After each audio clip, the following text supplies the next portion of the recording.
What's up, buddies, and welcome to Elk Don't Exist, the podcast, a comedy and humor forward hunting podcast. I wanted to create the podcast about hunting that was more entertaining, less tips and tricks and tactics, and just more like sharing campfire stories with your buddies. So welcome. I'm very glad to have you. This podcast, as always, is brought to you by OnX Maps, OnX Hunt specifically. As some of you know, I just killed my first ever bull with a bow. It took me 12 years. That's where the whole Elk Don't Exist mantra and mindset and brand came from, is how freaking difficult it is to kill an elk with your bow. OnX was pivotal on this elk hunt, especially the LiDAR feature.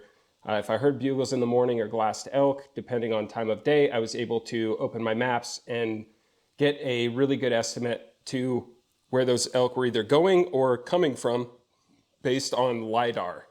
It's like your topo map with infinitely more detail. You can see little benches where they might be bedding and this, that, and the other thing. OnX rules, I don't have to tell you twice. Sign up, get Elite, you get all 50 states, you get amazing gear deals. Big shout out to OnX for making this podcast possible. We're also brought to you by Tricer. Tricer makes lightweight glassing systems, bipods. I have their new bipod right here. And I have had this in my hands since the first prototype back in early March. And I don't know what else to say about it. It's 15 ounces. You get a set of long legs, which go from 8 inches to 30 inches. So you're completely covered prone to sitting, kneeling. One throw lever for your cant and 360 degrees of panning. You get in a Picatinny quick release plate as well as an Arca quick release plate out of the box. Rubber feet, set of short legs, metal claw feet. It's infinitely adjustable. It covers dang near every shooting position except for standing. I love this thing. And you can use code dillonsucks, my favorite code ever, or EDE, that's Elk Don't Exist, phonetically, is that how you say that? EDE10 saves you money and supports the channel on one of these. My camera and everything else is set up on Tricer tripods. When you have something that makes glassing more fun, when you have a tool that makes glassing more doable, you find more animals, and if you're not me, you kill more animals. So huge shout out to Tricer. They were my first ever sponsor. I'm ride or die for those guys. That's code dillonsucks or EDE10. Saves you 10% off your order. We are also brought to you by Lacrosse Footwear. Big shout out to Lacrosse. I love these guys. I have been using their ES boot even before I was sponsored. I'm not a big fan of buying a $500 pair of boots that are still going to last 2 to 3 years at the most. I've always been buy a $200, $250 boot, lasts you 2 years, and I just consider it an extra hunting expense. This is the ES, extremely lightweight. This is the boot I wore all 2024 season, well over 100 miles on these things, and they're still going strong. Waterproofing is great. They're very comfortable. No boot fits everyone's foot the same, so please get out to your local sporting goods store. Almost dropped it on my face there. Get out to your local sporting goods store, try these on. If they work for you, man, these things are unreal. Huge shout out to Lacrosse for sponsoring the channel. All right, we'll do one more ad and then we'll get into this podcast. We are brought to you by TUO. Everyone out there is making amazing Western hunt apparel. TUO is a newer company, but they've been in the apparel game for over 100 years. And this is their foray into Western hunting apparel. And a little over 2 years ago, they reached out and said, hey, do you want to wear our stuff? And I said, I have to absolutely love it because I'm, wearing $18,000 in KUIU right now. And if it's not better or equivalent to my KUIU, it makes no sense for me to wear this. They sent me a bunch of stuff, and man, I've been loving it. It sits at a price point just under the big dogs, and I've been really impressed. And I don't get paid a dime from TUO, just so you guys know. I just really like it. It fits my brand better, being able to provide weekend warriors and blue-collar everyday guys a Western hunting apparel system that isn't going to completely drain their bank account. It's still very quality and still expensive, but not quite at that upper echelon price point. And I've had people from other clothing companies put this merino on that I'm holding now, and they say, man, if I didn't have to wear our stuff, I would be wearing this. This is my favorite merino I've ever worn. And this is their new Kinetic Merino 150 hoodie. It's super lightweight, but gives you a hoodie for those early mornings. You need a little extra heat. This came in clutch on my elk hunt. I was wearing a 150 base layer, and then when it was really cold in the mornings, I'd put this 150 hoodie on top of that, shed it once I get up to the mountain where I want to start glassing or whatever, and it's the softest, best merino I've ever put on. I don't know how they did it, but it's phenomenal. dillonsucks code at tuogear.com saves you like 25%. So on already gear that's already an approachable price point, you can save 20 or 25% with dillonsucks. If you're looking for a terrific layering system for Western hunting, give TUO a shot. You won't be disappointed.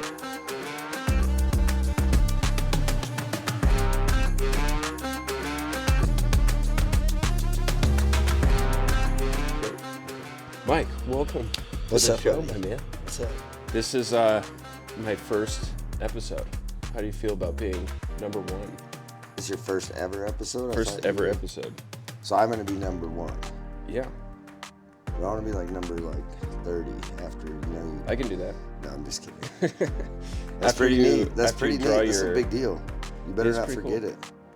How could I ever forget it? We're on a tiny little couch in the Gaylord Resort. In the Gaylord Resort. And this is the Lord's suite, actually. So this couch, go ahead and start sliding over here. I think I'm good. I'm good over here. I don't think so. Mike, you are a legend. I've been traveling around, done a couple shows. We're doing the expos with Tricer. And it is remarkable how many people pass by the booth and dang near everybody in this space. Yeah. How did that happen? I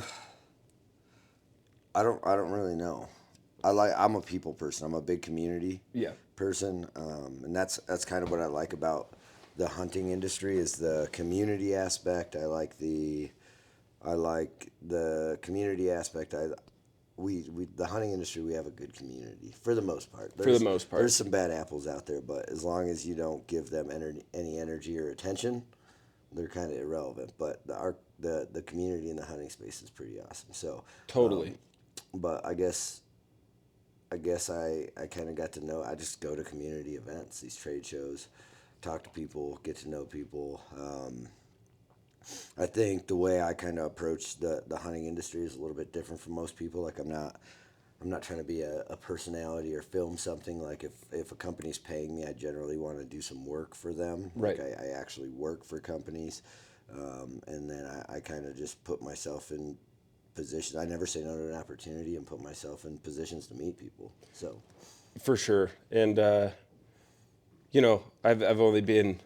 I like to say I have like a seat at the kids' table in the hunting industry, and from all this stuff I've experienced online, like hatred, being told, "Hey, kill yourself," I was so nervous to come to these shows. Yeah. Like, dude, is everyone like that? And then people like you told me early on and showed me that, no, man, those people aren't part of the hunting industry. Yeah. And you come into these shows and everyone's so welcoming and everyone's just talking about hunting stories all day long. And a lot of these guys have been in this industry for, 10, 20 years and they still aren't sick of it, hunting. And that has been super, super refreshing. But how did you get your start? Like, what would you say was your first opportunity? Because you're a military man. I'm a military Retiring man. soon. Retiring soon. Congratulations. Thank you. Thank you for your service. Thanks for your support. Yes, sir. And how did you get your kind of start in the industry? What was that first kind of open door? Well, so I had kind of come to terms with the fact that I didn't want to be necessarily a content creator, Right. Some days I don't want to be a content creator. Be a personality per se. Yeah. I come to How come? it's just not. I don't know if I have imposter syndrome or I'm trying to work on it because I understand personal brand is important in anything that you do. It's completely doesn't matter if you're working on Wall Street or you are in the hunting industry or you're a fitness person. Like your personal brand is important, and I pay attention to that, but I don't want to be somebody that is a personal brand. I guess. Gotcha. If that makes sense. So guys that I know, Dan Staten is a perfect example of that. Like he absolutely kills it. He murders it. Oh yeah. But that's a lot of work. I feel like that is more work than if I approach a Tricer or another different brand and I say, hey, do you guys have a job? Like what kind of work can I do for you? Right. But I really got my start in the hunting space when I came to the realization that I didn't really want to be a content creator or a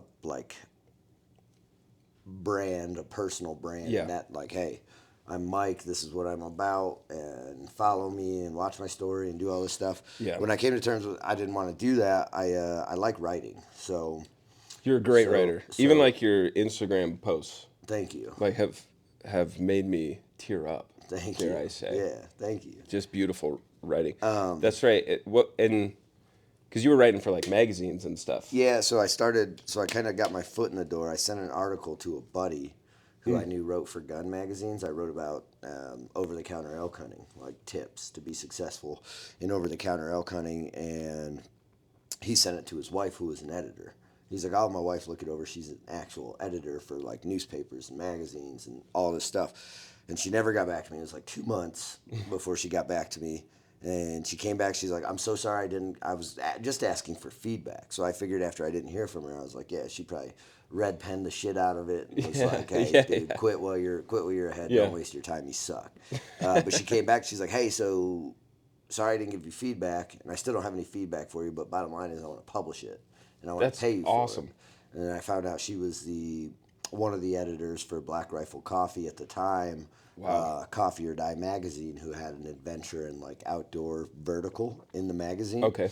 So I became like Black Rifle Coffee's first outdoor hunting contributor. That is so cool. And then as Black Rifle Coffee grew, they took the hunting vertical and the outdoor adventure vertical away from Coffee or Die because that was like current issues and military-esque stuff.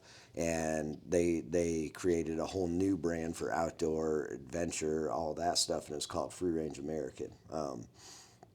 So I worked under my good buddy Michael Shea, who's now a good buddy. At the time, he was my editor and yelling at me and sending my articles back with thousands of corrections on them. But he taught me a lot. And then kind of as Black Rifle Coffee waned, I was like, man, what do I want to do? What do I want to be? I like writing, but writing's a lot of work. It's a lot of brain power. You have to, and the type of writing that I know how to do, that I was taught to do,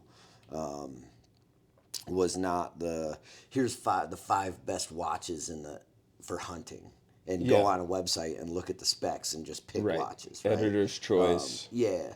So the way I was taught to do, like, and I'm a gear guy, so the way I was taught to do gear reviews is come up with actual test parameters. Like I did, probably the biggest article I ever did was a bino harness article, where I came up with a bunch of test parameters, and we actually tested these bino harnesses, and I got whitetail hunters from the east, I got elk hunters. Oh, that's awesome. I got a bunch of people. We all got together, and we put these bino harnesses through a series of tests. At the end, we had to score them. Nobody was allowed to talk about the bino harness during the testing because I wanted it to be objective scoring. And then at the end, everybody scored them, and the winner was Marsupial, obviously. Obviously, shout out Marsupial. Shout out to Marsupial, and they're still the winner. Like I've worn other bino harnesses for entire hunting seasons because I worked for companies that made a bino harness, and nobody to this day compares to Marsupial. But that's why I was taught to do gear reviews, right? So so I was like, well, now that Free Range American is kind of going the way of the dodo, like, what am I going to do next? And I was like, well, I know I've kind of seen the inside of how a company launches a product. Like I've seen it talking to their brand managers and talking to their PR managers. I was like, so I like marketing and I like people. Yeah. And I like relationships. So there's a little segment of the marketing world called community marketing, which is all about kind of social media, events, things like trade shows, experiential marketing events where like customers can come and interact with the people that work for the brand and learn more about the products and get more intimate with the products. And I was like, man, I love this stuff because I'm teaching, which is has been a big part of my military career. Sure. So I'm teaching, I'm interacting with people and like building community through that.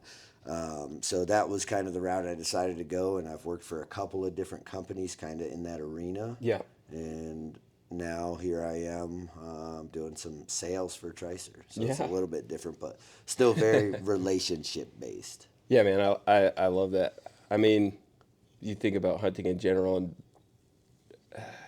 I don't know, there's so much you touched on that I want to talk about. The imposter syndrome thing is a big one. It is a big one. I need to be better about it, but... Well, I think everyone kind of deals with it, you know. It's weird for me because, you know, like my entire brand is I'm not good at hunting. Mm-hmm. So I walk into these shows, I'm like, dude, I don't belong here. You're just surrounded by like the killer of killer badass people. So yeah, where do you think like that comes from for you? Like I look at you, you're a badass, you're sergeant. I'm a master sergeant. You're a master sergeant in the dang military. Sergeant. And like from the first minute I met you, I was like, dude, here's a guy that, from what I can gather, does not give a shit about what anyone thinks of him.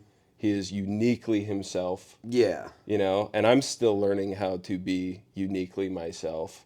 So when I hear someone like you go like, man, sometimes I feel like I don't belong. I feel like a fraud. Well, I think that's super interesting. It pertains more to the internet, right? So okay, yeah. It pertains more to the internet for me, and I don't know where that block is, and I've been trying to figure it out because I know to grow my personal brand, I know people want to know about like what I like, what I use, whatever. But people want to know Mike Herne. But there's something about putting that stuff on the internet that just doesn't feel authentic to me. It feels like there's a motive behind it, and like it's hard to get over the hump of like, am I doing this for followers or whatever? Like I am like. That's why I'm wearing short shorts all weekend at this show. because you got leopard print short shorts for day one yesterday. Leopard print short shorts. I could never do that, but I don't have the thighs that you have. I do have good thighs. You have great thighs. Good thighs aside, like you got all these dudes. Thighs aside. You got all these dudes that are like wearing like ostrich skin boots and like pressed jeans and like tucked in shirts, like trying to put. That's not who I am. Right. You know what I mean? I want to be comfortable.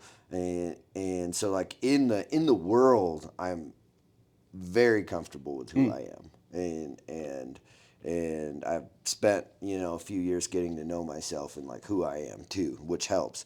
But on the internet is where I struggle with it, just because I see so many people on the internet that I know are not the way they portray that they are.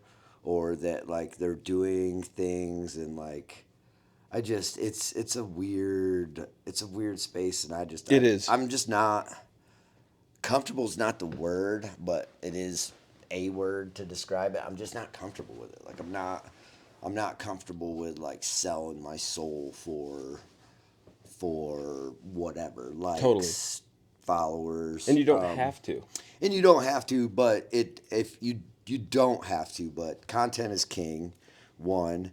2, you can create a lot more content if you're constantly talking about products. But like, it's kind of cringy to me. I understand the need for it 1,000%. And there are people who are really good at it, like Dan Staton. I'll use him as an example. Like Dan is, he's a legend. He's an absolute stud. I love Dan to death, but he's good at it. Like he's really good at it. And I've got a personality. I could be a personality, but I don't have like a driving factor outside of, this is my community. And I guess the way I've kind of worked my way in, I don't have to have that. Correct. To make a living in the space and to be able to kind of follow my passions.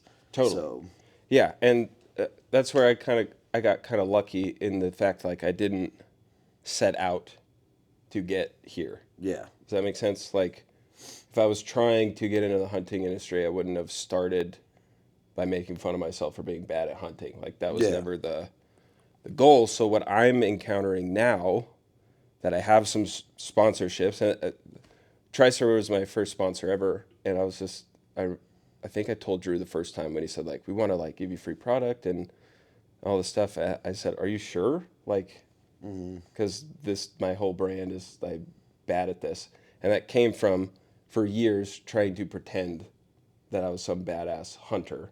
yeah, When it was like the opposite for me, I realized like this isn't me.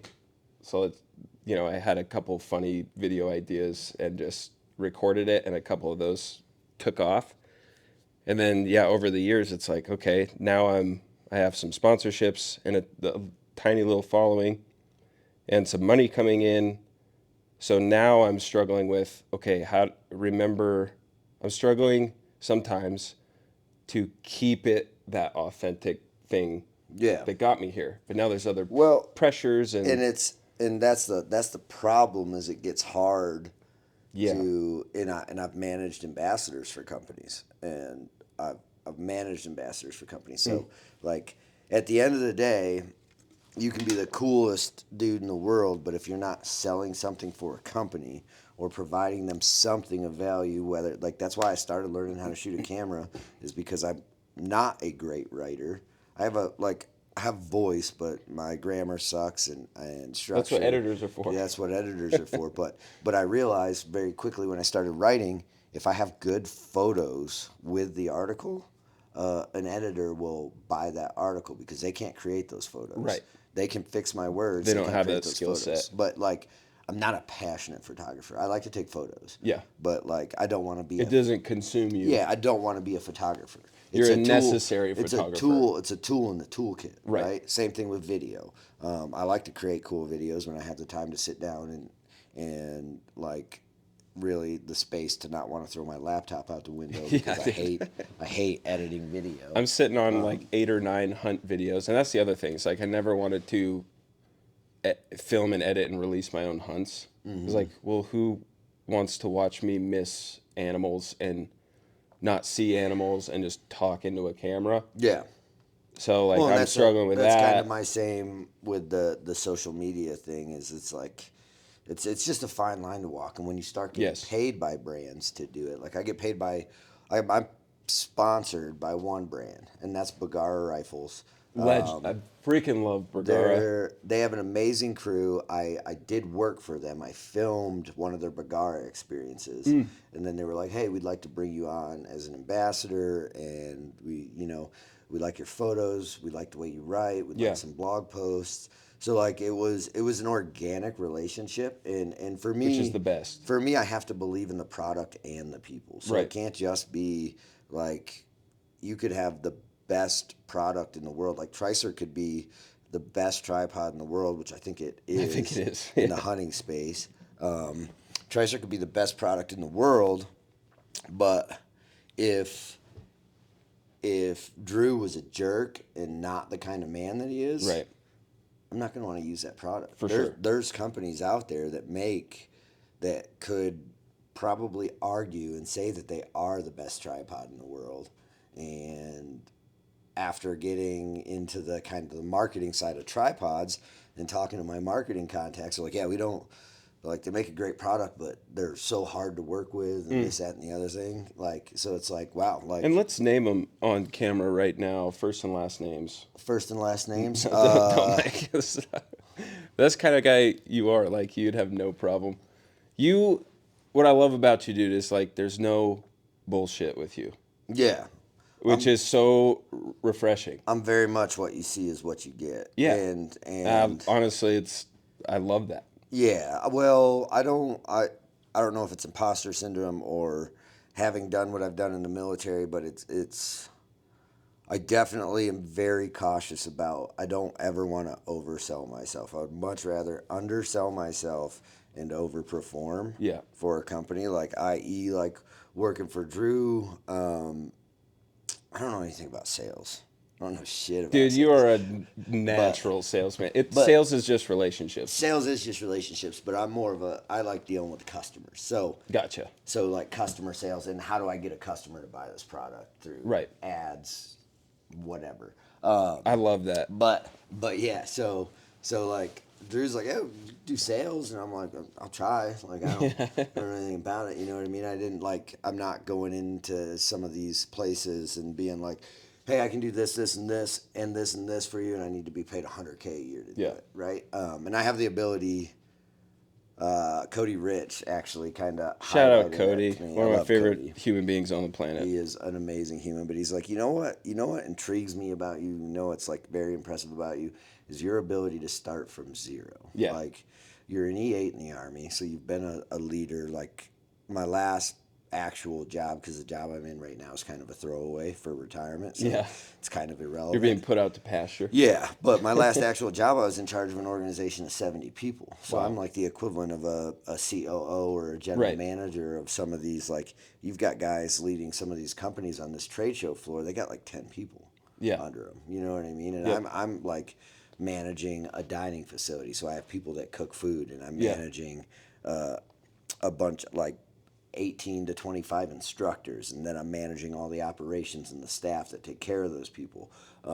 So like, I've been a leader on a high level, but I'm able to, like, my job with Born Primitive, how I got in with Born Primitive when I worked for them, I was a social media manager. That's how I started. I Yeah. was like, hey, what do you got? Okay, I hate Instagram, but I'll run I'll do it. I'll run your Yeah. Instagram, right? So, but what that's allowed me to do is kind of gain some chops and earn Right. some titles like community marketing manager or community marketing coordinator, and get real on the job experience. That now that when I do go to a company when I retire, I know what skills I have because I've actually applied them in the business aspect, and now I know, like, hey, this skill is valuable for this. Like, here's what I would like to be paid. So I can go in but I'll still undersell myself and overperform. Right. So, Which is smart. It's easy for me to do here because if you get the brand, my brand, I have nothing to oversell. yeah. You know what I mean? Well, it's kind of, Nate Illingsworth. Freaking love Nate. So Shout it's out like Nate. it's Nate's. I love that dude. It's like Nate's. He just posted a reel. I think it was like yesterday morning. I was watching it before I came down to the trade show. Nate was running, and he's like, it's great about not being like Truett Haynes, or he named this other badass Yeah. ultra runner. He's like, if you're just a fat piece of shit, like, he's like, I'm just a fat piece of shit, so I get all the love in the world just for finishing a race. No Yeah, one expects exactly. me to run it. No one expects you to win. Nobody expects me to win it, Yeah. or run it in this astronomical time. That's me. I am like spiritually, in the hunting terms, I'm overweight. Yeah. That's you get what I'm trying to say. No, I don't. Like, no one's 'cause- expecting me. People get upset when I fill tags. Like last year, I filled 5 big game tags. Best year of hunt. The first time in my life I ever tagged out. Like, every tag I had, Yeah. I filled, except for an antelope tag. But So I had to then go you on a. then you didn't tag out. Pretty much I did. So we'll cut that out. I was gonna do that hunt. My wife booked us a family vacation instead. Otherwise, I wouldn't have filled that tag. I've never been antelope hunting in my life. It's not. Well, we were using a rifle. They're not hard to kill with guns. Yeah, you have never hunted with me, man. You'd be surprised. But like, I'm becoming a better hunter, which has been really, really gratifying and really fun. Took me 35 days in the field to kill a bull elk this last year. Yeah. But that little that's what raghorn that I finally killed, it might as well have been a 500-inch bull to me. Yeah, that's like, what it was but so awesome. That's what it takes. Like, guys don't understand. Like, I consider myself a good elk hunter. I'm not gonna win. I'm not gonna win an elk calling competition. Sure. But you understand the dynamics of I know elk how to calling. call elk. Yes. Like, I know how to make the sounds, and I'm still learning. I learn with Right. every elk encounter. But another guy that's here, John Salone, we were talking about it, and I was like, I've only been elk hunting for like 7 years. And John's like, well, let's back up. How much time do you spend in the field in September? Because what is the season to you? I'm like, the entire month. Yeah. If I fill my tag, I'm calling for buddies because I'm obsessed with it. Yes. I want to be good at calling elk, and every time I get into an elk encounter and elk doesn't come in, like I'm dissecting like what sounds, what that bull might have been doing, like why he didn't come in. I've lost a lot of sleep over with those thoughts. Yeah, so, but John's like, all right, so you're out there all of September. He's like, your average hunter's out there for 4 days to a week. Yeah, He's like, 4 Saturdays in September. That's their season. Right. He's like, so if you're spending damn near every day of September chasing elk, then you've got like 30 years on the average hunter. I'm like, that's a good point. Yes. Like for me, especially with elk, like I don't care about mule deer. You might have killed a bigger mule deer than me. I've only had one mule deer tag. I've only had one mule deer tag in my life, and I shot an absolute dink, and it was a good tag. But like, I don't care about elk. I love interacting with elk. So for me, and Randy Newberg said, I heard him say it on a podcast at one point. He's like, elk hunting has an expiration date. Like there's going to be a time where you can't put a pack on your back and hike into the mountains and kill a bull and then pack that bull out of the mountains. And that really sat with me because I was like, man, you really only have so many Septembers on this earth in this life. So I will not miss a September, even if it's not my own tag. I'm going to find somebody with a tag. And I'm going to go help them kill a bull. Yeah. So you can come call for me in Montana. Let's go. Brother. Well, if I don't have a tag, I got to not have a tag, and you live in Montana, so it's a long ways away. It is a long ways away. It's like, where are you at in Montana? Kalispell, Northwest. Yeah. Our elk hunting sucks too. Yeah. But there's something about that I like. When you hear all the old timers be like, "Oh, there's no elk here. You have to go east." Yeah. Part of me is like, "Nah, I'm gonna learn how to do it here." Well, I mean, I killed a elk my first ever elk hunting season with a bow. First time I ever went out. This is how you became, and the legend. The legend. Lives. I don't know about that, but it took me 2 weeks. The Raghorn Reaper. The Raghorn Reaper. Yeah, I love it. Man. So it took me 2 weeks, and in that unit, and I've killed multiple bulls out of the unit. It's only like a 6% success rate. So it's a really low over-the-counter success rate. So I was like, okay, killed one my first year. Let's see if we can do it again the next year. Did it again the next year. Really? Yep. And that's amazing. Had a dry year the third year. In the fourth year, I didn't kill a bull myself, but I called them bulls for buddies, and I put a notch in my belt for those two because 2 years in a row on a 6%. I did the calling, success rate. That's awesome. So and then now fast forward to last year. Dude, if you're calling for a buddy and they kill, we killed. Yeah, Big absolutely. Time. So then fast forward to last year, I had a 7-point. Took me 7 years to draw his tag, and I shot an absolute dink of a bull. Tiny. What you call a dink, I call world class. It is a dink. It is a small bull. So the Raghorn Reaper's slowly dying, but he's still. It's hard to not let an arrow go when an elk steps in front of you. So. No, I don't know if I'll ever. I really fell in love with hunting like later in life. Like grew up hunting. People know the story. I didn't start to love hunting till I started going alone, and just had the freedom it afforded me. We both have severe ADHD. Yeah. But on the mountain, I bet this is true for you too. That was like the first place where I was like, my brain says no, but I can beat it. Like it says, we're not going up there. And I said, fuck you. Yeah, we are. Yeah. Does that make sense? Yeah. Like where everything else I feel like ADHD isn't a thing when I'm out there though, because I'm out that's there. What I'm saying. I don't have any distractions, and yes, there's no distractions once I'm out there. That's my point. That's what I'm doing. That's my point. So it was like, dude, if I can like get outside of myself here, then certainly I could do it at this job I don't like. I can figure it out. Yeah. Yeah. So I don't know.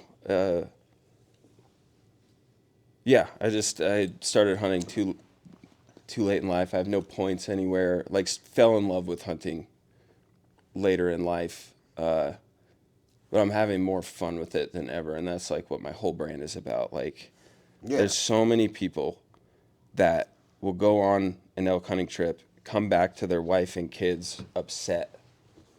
And that, I can't understand that. You know what I mean? Yeah. It's like we're losing the plot a little bit. So how do you, I think you're just a fun person, like in general. You're really fun to be around. Thank you. And I'm sure hunting with you is an absolute blast. Like, is Yeah, there a it time? can be fun. I bet it's a blast, man. Have you ever fallen into that trap of like success becomes more important than everything else? I mean, I don't think so. And the caveat to that is we all want to be successful. And there's nothing wrong with that. Yeah. But sometimes that can become like the number one thing and everything else kind of falls by the wayside. And that's where you see people like, dude, are you even having fun out there? Yeah. Like, are you enjoying this why at all? are you killing all your deer for your TV show on somebody else's property? You know what I mean? Yeah. Like, yeah,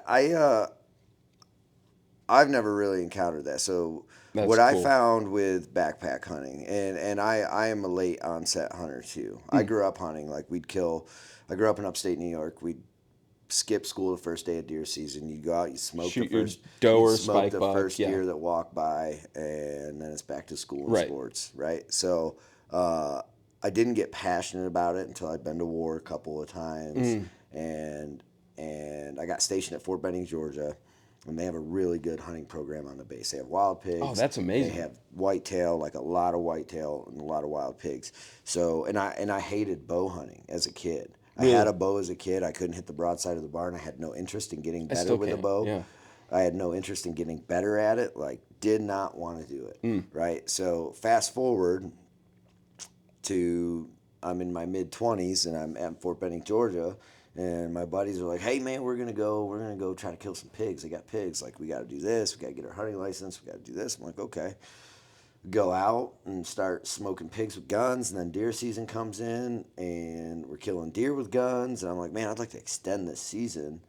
And the entire month of September is Georgia, you can have like season. 10 deer tags. Yeah, you get 2 bucks and 10 doe. Yeah, that's when I wild. was there. Yeah. And you don't even get a tag, right? It's a harvest card. So Right. you just write it down and the Just date and notch it. smoked it. Yeah. But then I started getting into bow hunting, and then I was like, man, and Cameron Haynes is the kind of the bad influence in my life that opened my eyes to all this stuff, because I don't know how I saw Cam or where I saw Cam, but I know the first time I ever heard an elk bugle was on something Cam published. Wow. Yeah. And I'm like, oh shit. I want that. What is that? It sounds like a fucking dinosaur. Yeah. Like, it sounds prehistoric. Yeah. And then I saw, and I didn't even know what an elk was. I didn't know elk existed. They don't. Well, I didn't know that they did.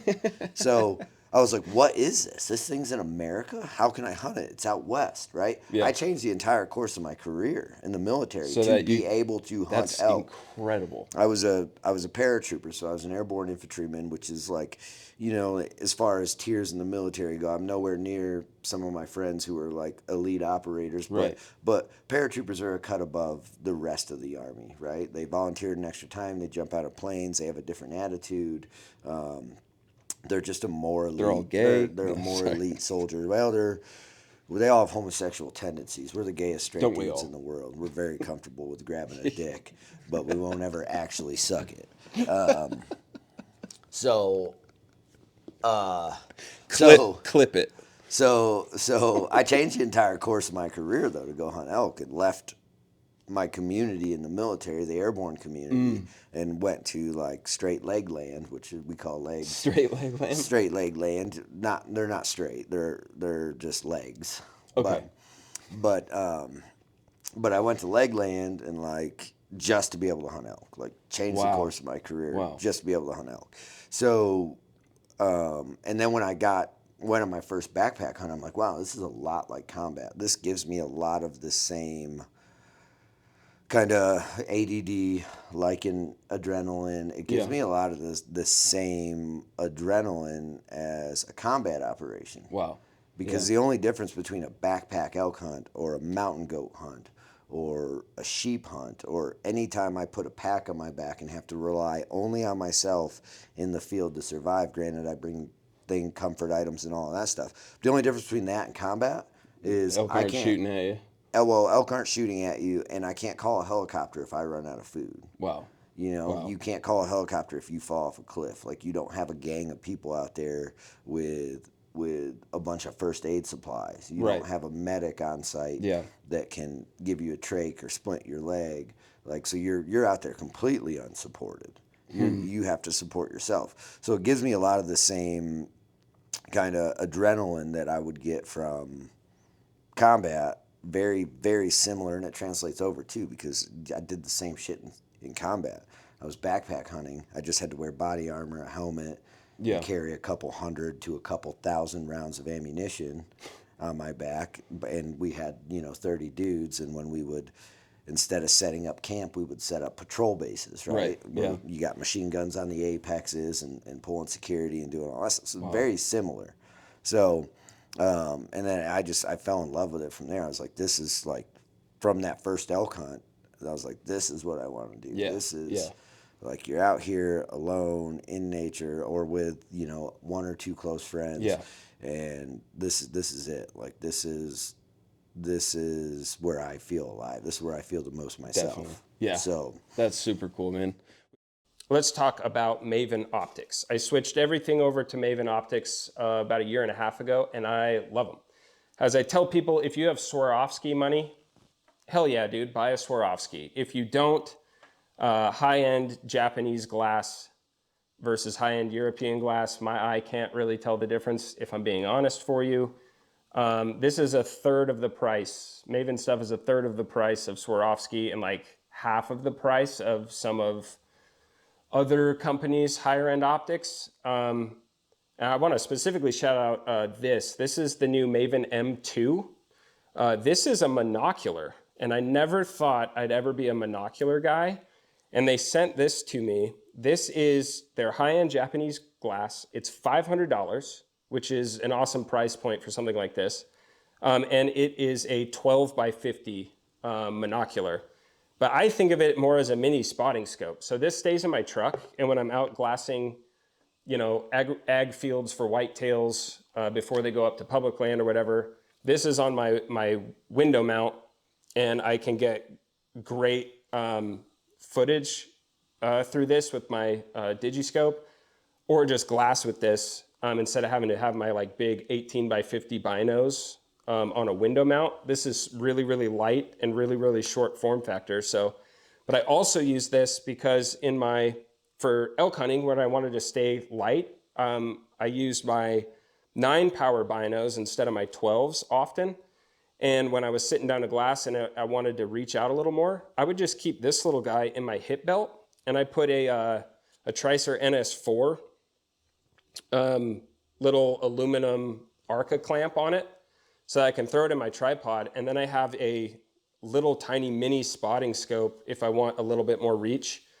And it weighs like nothing, especially compared to carrying a big spotting scope or another pair of high power binoculars. I could just keep this in my hip belt, take it out, plant it on my Tricer tripod, and this thing worked out great. But the rifle scopes are amazing. I shoot the RS 3.2, and yeah, for the money, they're a direct-to-consumer company with still a world-class warranty. But the build quality is really good. The glass quality is amazing, and it's a fraction of the price of other guys because these are not in retail stores, and that saves you a whole bunch of money on really, really high-end glass. So check Maven out. Big fan. Thank you for sponsoring the podcast and just sponsoring the lifestyle. Also, huge shout out to Barnes Bullets, Barnes Ammunition. This is the new Harvest collection. I just got my Seekins 6.5 PRC, my 7th, 8th, and 9th shots. So my first group out of the gun after zeroing the rifle, shot a 1/2-inch group. And the coolest thing about Barnes, they're known for their monolithic solid copper bullets, but they wanted to create something that was more of a lead core bullet, rapid expansion for thin-skinned, medium-skinned game, which I really like. So I got this 6.5 PRC from Seekins as my dedicated deer rifle, something with really low recoil. I'll take this bear hunting, but out of a brand new barrel, With the other thing with this is it's $40 to $45 a box in all the most popular calibers. So it's very affordable, and I'm still getting half-inch groups out of it. Crappy shooter, brand new gun, brand new barrel. I've been super impressed with these, and I can't wait to try them out during deer season. So shout out to Barnes for sponsoring the podcast. And also shout out to Seekins Precision. They sent me the PH3, and I'm doing a really cool project this fall where I'm taking brand new hunters out for their first ever deer hunt. I'm so excited about it. I pitched that idea to Seekins kind of on a whim. It was a 5-minute phone call, and they said, hell yeah, we'll send you 3 brand new rifles for these 3 hunters you're going to take out. They've been amazing to work with. Shout out to Maddie from Seekins and Sarah from Seekins. But yeah, just got the new Seekins PH3. It has a 60-degree bolt throw. It's a $1,900 gun, and I'm convinced for that price point, this is far and away the best off-the-shelf rifle that money can buy. It has a complete M-LOK forend, so any kind of attachment you want to put, Picatinny Arca, it's all M-LOK on the forend, 60-degree bolt throw. The Picatinny rail for your scope rings is built right into the action, so you don't have to worry about a pick rail coming loose over time. The bolt just wants to close. It's like spring-loaded, so as you shut it, it just wants to close. You can run that bolt super hard, super fast. I got it in a 20-inch barrel, and so impressed. Half-inch gun before even breaking it in, before trying other ammo. I'm just through the moon. If you're saving up for a rifle and you got $2,000, man, you'd be hard pressed to beat Seekins, I think. Their reputation is glowing. Their customer service is world class, and they don't have an accuracy guarantee. They have a satisfaction guarantee, which I really love. So if half an inch is not satisfactory to you, you can send it back and they're going to take care of you. They're going to figure out if the gun has a problem or not, which you just never hear of Seekins rifles coming back anyways. They are world class. They're the real deal. Check them out. Put a Maven scope on top of it. You'll be very, very happy. Also, shout out to Shoot Banish. Banish Supressors. They sent me the Banish 30 V2 for this deer rifle build. And it's lighter than the V1. It's somehow quieter than the V1. If you've never shot with a suppressor, don't buy anything else until you put a suppressor on your gun.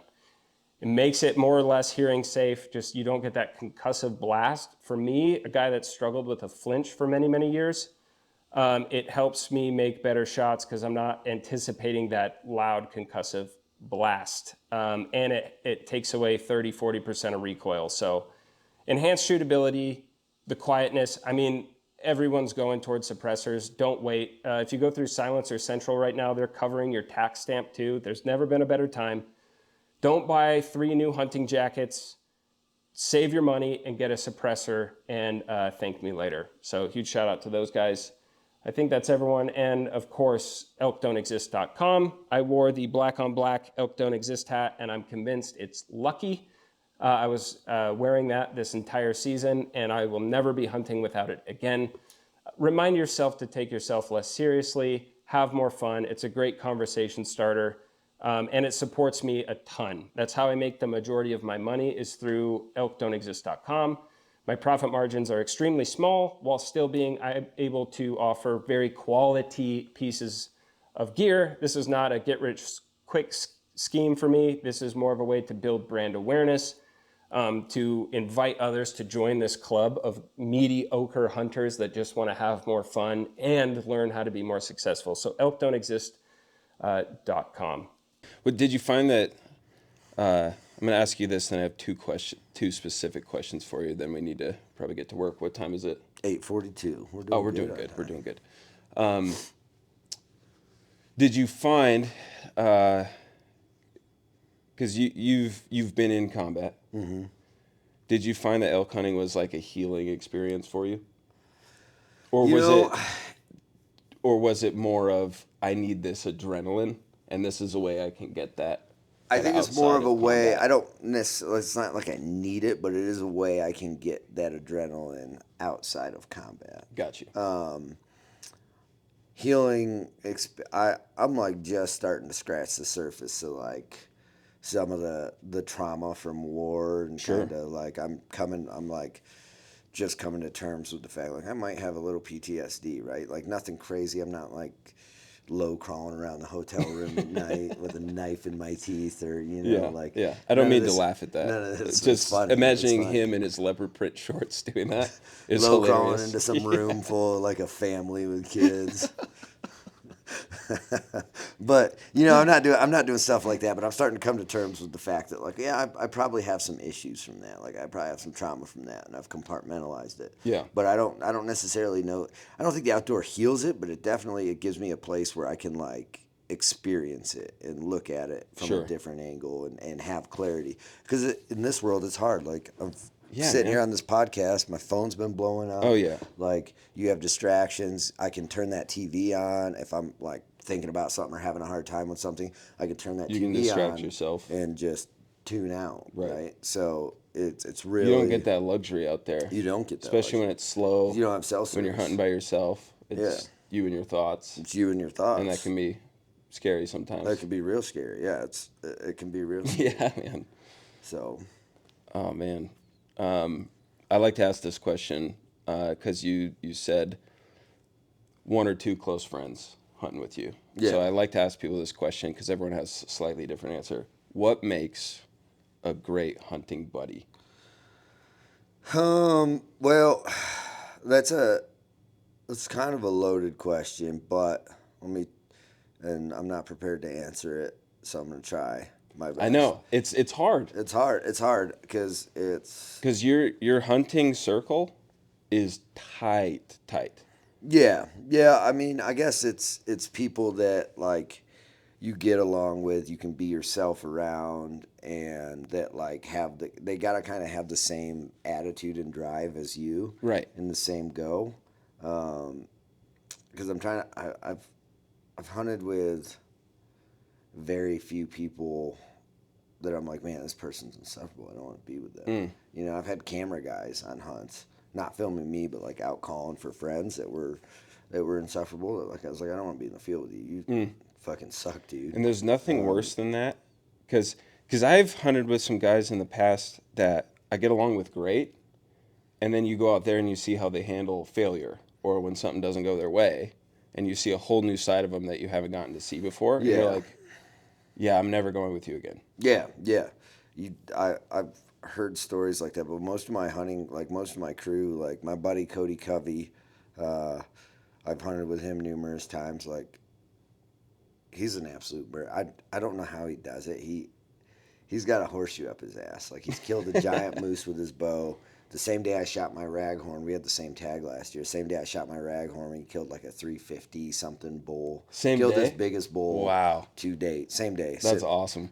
Well, I was driving, like I literally got home from taking the camera crew to the airport and got Chipotle when I got back into Colorado Springs and sat down to eat my Chipotle, and Cody texted me, he's like, dude, I just hammered a giant. That's and incredible. I'm like, you motherfucker. So, but like my hunting crew is, I guess they're all people who have experienced some kind of hardship, right? Yeah. And this is a big one, and my roommate and I have been talking about it, and I feel like all the men in my circle, like in my tight inner circle, are this way in some way, shape, or form. They have all tested themselves or been tested.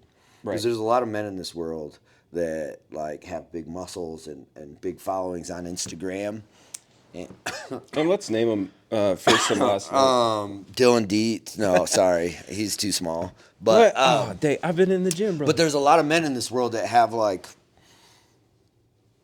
they put on this facade, but they've never been tested, and they've never truly tested themselves, right? Like you look at Cam Hanes, that dude has tested himself.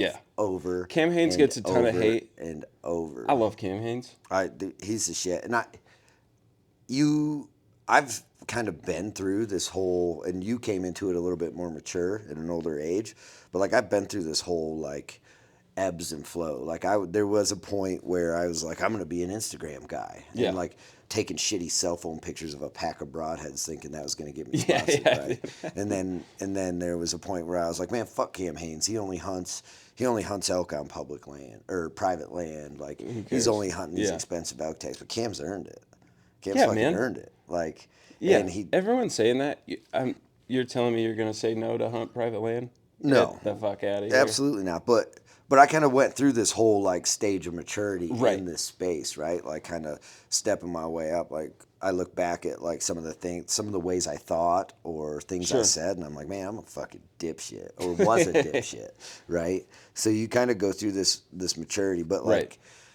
We're getting off topic now. Like men that have tested themselves Yeah. or have been tested, like everybody I serve with in the military has been tested in some way, shape, or form, right? Absolutely. And like the people in my close inner circle in the military have been like through the gauntlet. Yeah. They have been tested. My buddy Cody has been tested. Like people who have done hard shit and not done it. Like like I said, there's plenty of people that I could wake up in the morning and prop my phone up on that corner over there and do push-ups on Instagram and tell everybody how they Sure. should do more PT or whatever. But Yeah. a lot of the guys that are doing that stuff all the time haven't been tested. Like they've never tested themselves. They're just putting on a show. Yeah. So most of my hunting crew is not. All of my hunting crew is not like that. Like they've all been tested. They've done hard shit in their lives. Yeah. That's excellent. So I don't know if that helps describe who my ideal hunting partner is, but No, I think that's super important because, like I said, it's such a simple question, but everyone I've asked that over the years, it's really like, complicated because it's almost like a marriage, right? Like you're back there with that person, like you got to deal. You're stuck with there. it. Yeah, you got to deal. So, can they handle failure? Can they handle when the weather's bad? Can they handle, when if they miss a bull or whatever? Is that are they gonna be able to bounce back from that after a day or two? What I tend to think about, I don't care about that. Like weather is whatever. Like you can get cold and wet, and I'll pick on you. Like if your tent, if you bring a piece of shit tent to an elk hunt and it fucking collapses, I'm gonna laugh at you. But like what I think about is like, do they know where to step when we're walking along a cliff? Like, are they gonna lock up in a boulder field? Like, can they mentally move through some of the like terrain? Like on my mountain goat hunt this year, I was hunting with Aaron Snyder, who's a legend in the hunting space. And that film's out now, right? Yeah, that film's out. It just came out. But like Aaron's a good friend of mine, and we were hunting in some of the steepest country, probably in the lower 48. I would definitely say it's some of the steepest country in the lower 48. And Aaron's like fucking hopping and skipping. He's half goat himself. Oh, he has no fear of death. Yeah, he legitimately, the shit that I watched him do out there, I'm like, Aaron, do you want to die? Like, you got a pretty good life, bro. Yeah. But he has no fear of death, right? But as I'm out there, I'm like, man, I'm with Aaron, and like, I'm thinking, like, all right, like, going around these cliffs and like trying not to like lock up because it is so steep, and I've got a pack on and a gun on my back. Like, I'm like, it was fucking steep. That was a test, right? Yeah. Like, so yeah, I don't know. That's all I say. All that say. It's a great answer, man. And everyone answers it different. That's why I love asking it. Because I hunt mostly alone. I've got a really small group of guys that when they're free, they have time, we get to hunt together. But it's hard to find, like, it's rare to meet someone, take them on one hunt, and go, oh, yeah, you're in. You can hunt with me whenever. Yeah. It's pretty rare. And my last thing, and I think you already know what I'm going to ask because I love this story, but the coolest thing, I'm a Christian, and I make dick jokes on the internet, talk about how I suck at hunting. One of my prayers has always been like, God, can you use this too? So my purpose is not to make money and be able to hunt. That's a fun byproduct of this. But the amount of DMs I've gotten, because I'm a pretty open guy. One of our first times hanging out, we were talking about some of our worst struggles ever in life. Yeah. And I think that's really healthy for dudes to be able to talk about this stuff. Yeah, absolutely. And so I've shared, all the jokes and making fun of myself and stuff. And then every once in a while I'll talk about, some of my mental struggles from the past and encouraging, dudes, because a lot of hunters are like really roughneck, salt of the earth dudes that are really going through it, but you're a pussy if you talk about it. Yeah. And so that's been the coolest thing is like the 40 to 50 DMs of guys that were like, hey, I was going to kill myself and now I'm not because I saw this video of you randomly talking about this. Yeah. And several alcoholics that are sober and struggling with that. And obviously, I've never been an alcoholic. You have. You are an alcoholic, I'm but you're not. sober, Yeah. right? I'm not an alcoholic. I don't subscribe to that. Oh, cool. Okay. I didn't know. I was trying to be sensitive. Yeah.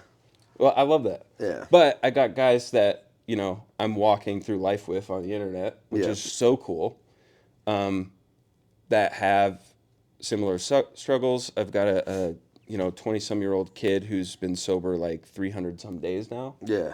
I would love for you to tell the story of how your sobriety started. How I 'Cause got I love sober. that Well, story. so let's talk about how my drinking started. Yeah. I like to fucking party. Yeah, yes, I sir. love to party. No. Even sober, Even sober, I like brother, to you're a party. party Yeah. animal. So, man, so the bottom line is, like, in the circles I'm in and in my military career, like, we're very much a work hard, play hard organization. Sure. And alcohol is a big factor in that, right? Yeah. Because we can't smoke weed, we can't take mushrooms, we can't do any of the other extracurricular stuff without risking our career. Right. So alcohol is legal, and that's what we got, and we tend to burn it down. I mean, you think about Yeah. it, we go to war, and even now, like, there's no wars going on. There's still guys doing the Lord's work in places, but there's no major wars going Right. on. So the army at large isn't going to war, but all these guys are training for war. Yeah. Like, these guys are training to go to war and kill people for the government. Right. So, it takes a toll, right? And it's a very, like, you got to be kind of fucked up to sign up. Yeah, man. What do you want to be when you grow up? I want to be a fucking murderer. You know? Dude, So, yeah. so you got to be kind of fucked up to want The that. glint in your eye and the smile on your face. Like, I'm scared right now. You got to be kind of fucked up to want that, right? Yeah. Like, it is what it is. So, anyways, we party hard. Yeah. And so I went through some pretty big, massive life changes. I was married for 10 years, and just moved, started a new job, and then, like, blew my life up. Got a Yeah. divorce, and, like, looking at some of my trauma now that it's a ways back in the rearview mirror, and I can kind of start Sure. to see the bigger picture. I definitely, like, self-medicated with alcohol. Yeah. And then it got to the point where I self-medicated a lot with alcohol, and, like, it was starting to affect my life, Yeah. starting to affect my relationships. It was starting to affect my future employment. Yeah. Right. And that was kind of the catalyst. I didn't hit a rock bottom. And this I believe to be true. Like, they say you have to hit rock bottom to want to stop. And my rock bottom, I don't feel like was bottomed out, which I'm super grateful for. Right. And maybe that's because I didn't let it get there, but I was pretty close. You might Like, have not have come back from true Yeah. rock bottom there. Yeah, but I was pretty close. Like, I was Yeah. contemplating suicide. Yeah. Straight up. Like, Yep. I was thinking about killing myself. And that's the only time in my life I'd ever done that. Wow. And so, after a long weekend of drinking and kind of making bad decisions and decisions that could have potentially affected my future and what I was building for Right. post-military, I was like, all right, this is it, man. Like, I probably fucked myself out of, like, everything I've been working for, and I don't know who I am by myself without having, like, a significant other or spouse. I don't really know who the fuck I am Yeah. at all, and maybe I should just fucking call it. Yeah. Just hang it up. And I woke up the next day super hungover on my couch. Like, I have a 2,700 square foot house, and I was sleeping on my couch. Like, that's how fucked up I was. At like 5 a.m. to a text from my editor at the time. Yeah. He was my editor. He was no longer my editor. He's my friend, but he was my editor at Black Rifle Coffee. And he's like, hey, man, how you doing? I'm like, not good. Yeah. And he's like, well, he kind of sent me this. He's like, I put a lot of time and money and energy into you. And he's like, here's this address. You need to be there at 9 a.m. today. He's like, you fucking owe me this. Go there. Like, I've done a lot for you. Yeah. You can do this fucking one thing for me. Yeah. And go there. He's like, go there. You're going to meet my buddy Mike. My buddy Mike's going to be there. Sit down and have a talk with him. I'm like, okay, I'll go. So I go drive to this address, and I'm like, this is a fucking, like, kind of in a shithole part of town. Fucking homeless people walking around, whatever. I go in there, and it's a Alcoholics Anonymous meeting. And so I sit through the meeting, and in that meeting, I'm hearing things that, like, were kind of ailing me, that were pushing me towards kind of hanging it up and calling it, like killing myself. And I'm hearing like them talk about, you know, if this is your, like there was a guy in there, he's like, you know, I was doing good, I was sober for this long, and then I started drinking again and everything went to shit, and now like my whole life's fucked up, and I did this wrong and I did that wrong, and a guy in there is like, hey man, like you can't beat yourself up over the past. Like if you beat yourself up over the past, like there's plenty of people out there that based on, you know, whatever you did wrong, there's plenty of people outside these doors that want to kick your ass. Yeah, exactly. You don't need to do it to yourself. Don't add yourself to the list of people that want to kick your own ass, you know? And so I heard shit that I needed to hear. Yeah. Like profoundly, on a profound level. And it's hard to explain, but I heard shit that I needed to hear in that Alcoholics Anonymous meeting. And then at the end, I walked around, I introduced myself to everybody, was asking if there's anybody named Mike there. Nobody named Mike was there. Right. So I left, called my buddy, I'm like, hey man, I went, it was great. Like I heard shit I really needed to hear. Like I'm going to go back tomorrow. But I didn't see your buddy Mike there. And he's like, yeah, you did. He's like, that's sober you. He's fucking a kick-ass dude. Yeah. You should take some time and get to know him. So, so then I kept going to meetings. I love that story. Yeah, so I kept going to meetings, and I kept hearing things that I needed to hear at the time in those meetings, right? And that's where I'm starting to wonder, like, is there a God? Like, I've known there's a higher power, but I'm like, wow, is this God at work in my life? Yeah. Right? Does he want to actually know me? Yeah. And I know him? Is this, yeah. It's beautiful, dude. So that's where I started to like, all right, maybe there is a God. Yeah. Right? Because there's coincidence, and then there's... Yeah, and all these synchronicities and things that happen. So I started, so that's where I started to wonder that, and like I'm still super young in my relationship with God, but like I'm a believer. I'm definitely a believer, and definitely trying to learn more and build my relationship when I have time and take the time to actually do it. So, but yeah, so I started hearing things I needed to hear. And like the whole Alcoholics Anonymous thing is you're an alcoholic. You have a disease, right? And you need this program. I went for like 30, 60 maybe days to those meetings and was hearing things I needed to hear. And then it got to a point where it was repetitive.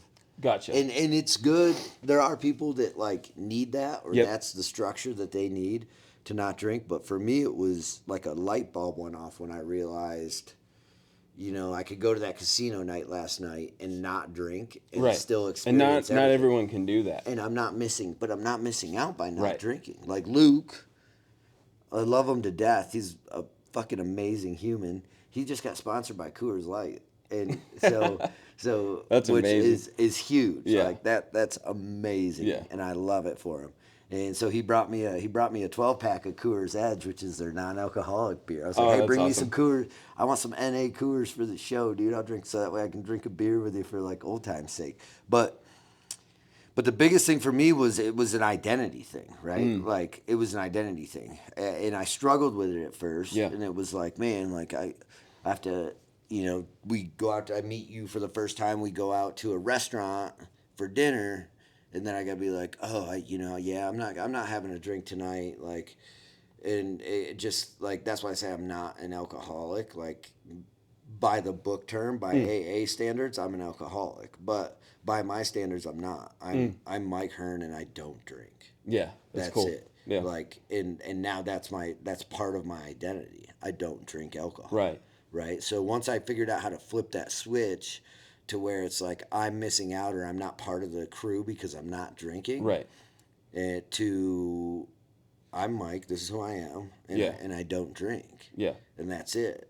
Yeah. And once I made that, like, and it sounds simple, and it's not as simple as it sounds. Because I struggled with it. Like, I've been on hunting trips with, like, writers and editors, and everyone's drinking, and I'm like, yeah, you know, I'm just, I'm not on the sauce right now or whatever. Yeah. Like, kind of, like, shy about it. And now it's to the point where, like, I could go freaking sit down with, like, Joe Rogan or a future employer, and they're like, hey, man, have some bourbon. And I'm like, no, I don't drink. Yeah. It's that simple. Yeah. Like, it's that simple.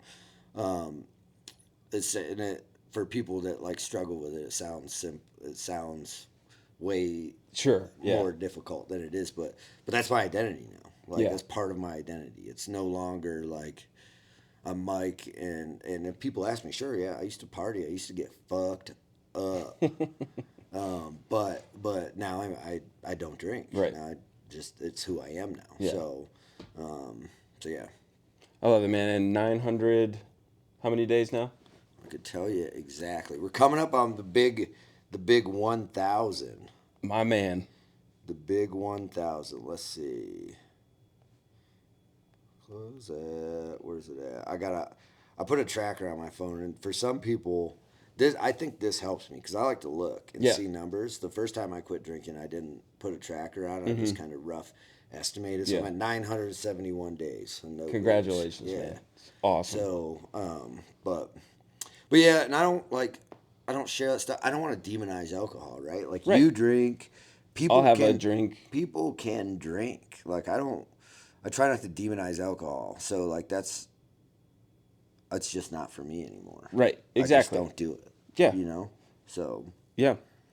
There will be a time where it just doesn't serve me anymore. yeah. You know? Yeah. And I'm approaching that, mostly because I'm getting older and I don't want to shit my pants. Yeah, You know? dude. You know, I have the It's dads. like, yeah. The day after drinking shits. Yeah. It's the dads. Well, dude, I'm super proud of you, man. And I'm just very thankful to have met you. Yeah, dude. And I love hanging out with you.